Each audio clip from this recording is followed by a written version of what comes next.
Assalamualaikum warahmatullahi wabarakatuh. Selamat pagi anak-anakku semuanya. Sampai bertemu lagi dengan Ibu Nurul dalam pelajaran PPKN, yaitu materi hari ini mengenai norma dan keadilan. Oke, sebelumnya pelajaran kemarin kita sudah mempelajari tentang perumusan dan pengesahan dasar negara. Maka hari ini kita akan lanjut ke pembelajaran berikutnya, yaitu mengenai materi norma dan keadilan. Ada yang sudah pernah dengar apa itu norma? Oke anak-anakku semuanya, sebelum kita lanjut pembelajaran lebih jauh, tetap semangat ya belajar PJJ-nya. Walaupun kita belum pernah bertatap muka, kalian semua tetap harus semangat untuk mengikuti pembelajaran secara online. Oke anak-anak, sekarang kita akan belajar mengenai norma dan keadilan. Ada yang pernah dengar apa itu norma? Oke anak-anakku semuanya, jadi norma itu adalah kaidah hidup atau peraturan hidup tingkah laku manusia yang diberlakukan untuk seluruh masyarakat. Gunanya apa? Untuk mengatur kehidupan dalam masyarakat. Nah, sebagai makhluk sosial, manusia itu mempunyai kebutuhan ataupun kepentingan yang sangat banyak. Jadi, adanya norma ini yaitu untuk mengatur tingkah laku manusia dalam masyarakat agar tidak terjadinya kekacauan ataupun kegaduhan di dalam masyarakat karena kebutuhan masyarakat ataupun keinginan masyarakat itu sendiri yang memang kodratnya sebagai makhluk sosial. Oke, sekarang ada yang sudah baca atau di bukunya mengenai macam-macam norma. Oke, sekarang Ibu akan jelaskan. Norma itu ada 4 macam. Yang pertama yaitu norma agama, kesopanan, hukum, dan kesusilaan. Apa yang dimaksud dengan norma agama? Ya, norma agama itu adalah norma yang bersumber dari wahyu Tuhan yang langsung dari Tuhannya dari masing-masing tiap agama. Jadi semua agama itu pasti ada aturannya, pasti ada tingkah lakunya yang diatur dalam suatu kitab suci masing-masing agama. Seperti yang sudah kita ketahui bersama bahwa agama yang diakui di Indonesia yaitu ada 6, agama Islam, Protestan, Katolik, Hindu, Buddha, dan Konghucu. Nah, masing-masing agama ini mengatur bagaimana sih caranya atau bagaimana umatnya itu untuk bertingkah laku. Nah, apabila umatnya ini ataupun umat agamanya ini melanggar ataupun tidak melaksanakan aturannya, maka sanksinya adalah langsung dari Tuhannya. Yaitu misalnya bisa nanti di akhirat dia mendapatkan ataupun ditempatkan di neraka. Oke, paham semuanya anak-anak? Jadi sumbernya itu dari Tuhan dan sanksinya itu nanti dia itu akan dimasukkan ke dalam neraka ataupun mendapatkan dosa karena telah melanggar ataupun melakukan tindakan yang dilarang dalam agama. Itu yang dinamakan dengan norma agama. Oke, contohnya apa? Pelaksanaan norma agama itu bagi umat Islam misalnya melaksanakan sholat, puasa, ataupun zakat, ya kan? Tidak istilahnya melakukan perbuatan yang merugikan orang lain ataupun tidak melakukan perbuatan yang dilanggar yang ditentukan dalam agama. Oke, anak-anakku semuanya, itu yang pertama, norma agama. Terus yang kedua yaitu norma kesopanan. Nah, norma kesopanan ini adalah norma yang bersumber dari tingkah laku ataupun pergaulan manusia di dalam suatu masyarakat. Jadi kebiasaan yang ada dalam masyarakat itu dinamakan norma kesopanan. Apabila manusia ataupun masyarakat tertentu tinggal di suatu lingkungan, maka itu pasti ada norma yang berlaku ataupun sudah berlangsung turun-temurun di dalam masyarakat tersebut.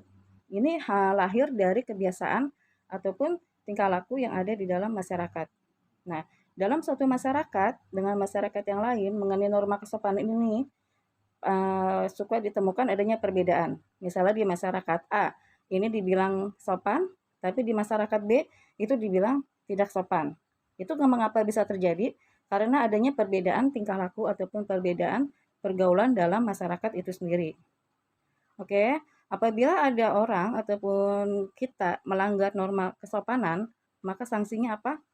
Yang pertama yaitu bisa dikucilkan, ya, dihina ataupun dijauhkan dari masyarakat karena dia itu tidak melakukan ataupun melanggar norma kesopanan yang ada dalam suatu masyarakat tersebut. Oke, nah ini contohnya, contoh pelaksanaan norma kesopanan dan tadi sanksinya yang sudah Ibu jelaskan barusan. Oke, anak-anakku semuanya, sekarang kita lanjut ya. Berarti yang ketiga yaitu norma hukum. Nah, norma hukum ini adalah norma yang bersumber dari badan resmi negara yang mengatur semua warga negara. Hukumnya itu bersifat memaksa dan mengikat. Artinya apa? Seluruh warga negara wajib mengikuti ataupun melaksanakan tata aturan tersebut. Mau tidak mau, suka tidak suka, semua warga negara wajib mengikuti dan melaksanakan aturan tersebut. Aturan tersebut dibuat oleh siapa? Ya, dibuat oleh badan resmi negara yang dimana mengikat semua warga negara yang ada di dalam negara tersebut. Misalnya negara kita, negara Indonesia. Contohnya, contoh pelanggaran norma hukum itu. Misalnya nih, kalian yang masih SMP, belum punya SIM, kalian naik motor, tidak membawa SIM, tidak memakai helm, dan itu pasti akan mendapatkan hukuman atau mendapatkan sanksi karena telah melanggar norma hukum yang sudah ditetapkan di negara kita. Sanksinya berupa apa? Ya bisa berupa denda, kurungan, penjara, ataupun hukuman mati untuk kasus-kasus yang lain. Ya, paham semuanya anak-anakku di sini? Jadi norma hukum itu dibuat sama badan resmi negara, bersifat mengikat dan memaksa, dan yang ketiga adanya sanksi ataupun ketegasan hukum dari badan resmi negara yang mengatur semua warga negaranya agar terciptanya kehidupan yang aman, tentram di negara kita. Makanya diperlukannya adanya norma hukum tersebut.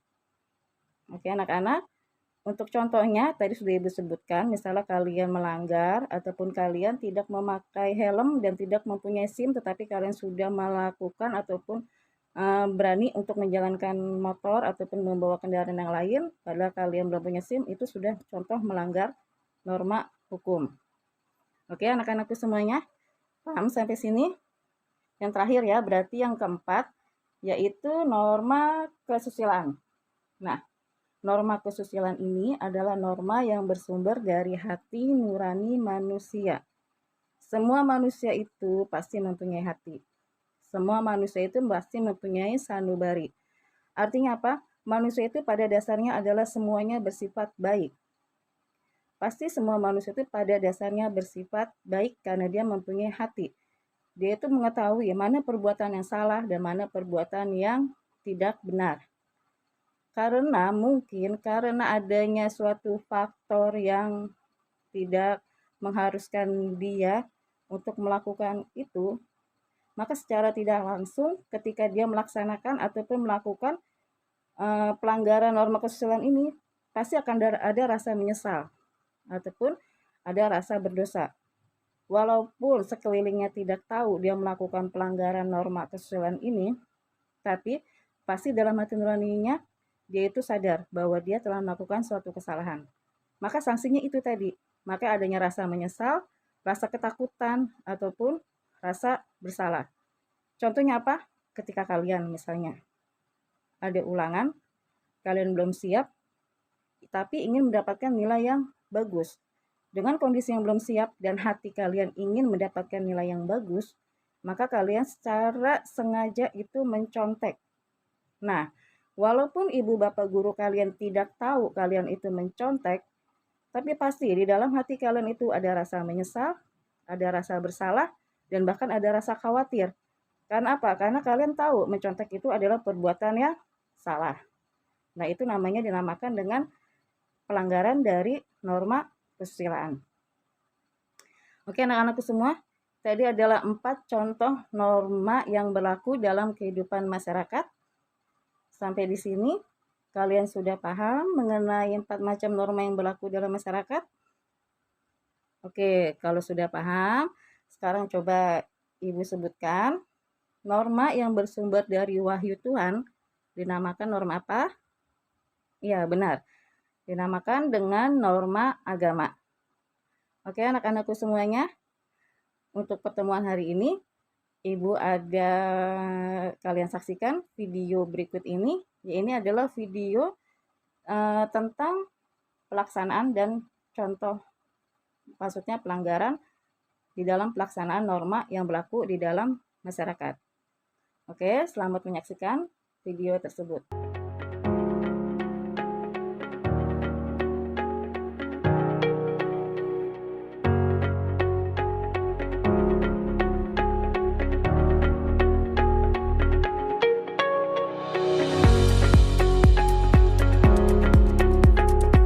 Norma kesopanan adalah peraturan hidup yang timbul dari hasil pergaulan sekelompok itu.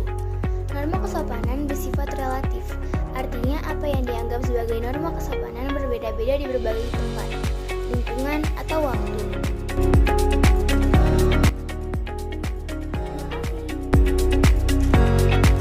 Agama adalah aturan atau kaidah yang berfungsi sebagai petunjuk pedoman hidup yang berasal dari Tuhan yang disampaikan melalui utusannya yang berisi perintah, larangan, dan anjuran-anjuran.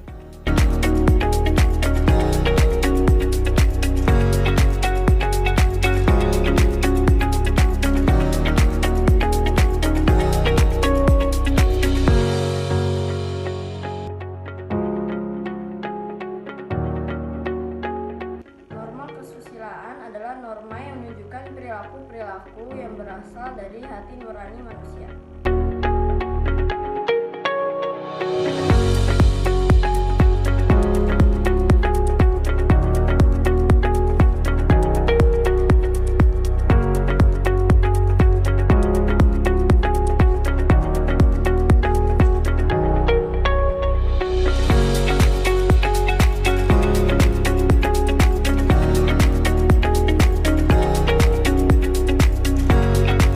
Hukum adalah suatu peraturan sosial yang dibuat oleh lembaga-lembaga tertentu, misalnya pemerintah, sehingga mengarahkan orang untuk berperilaku sesuai dengan peraturan tersebut.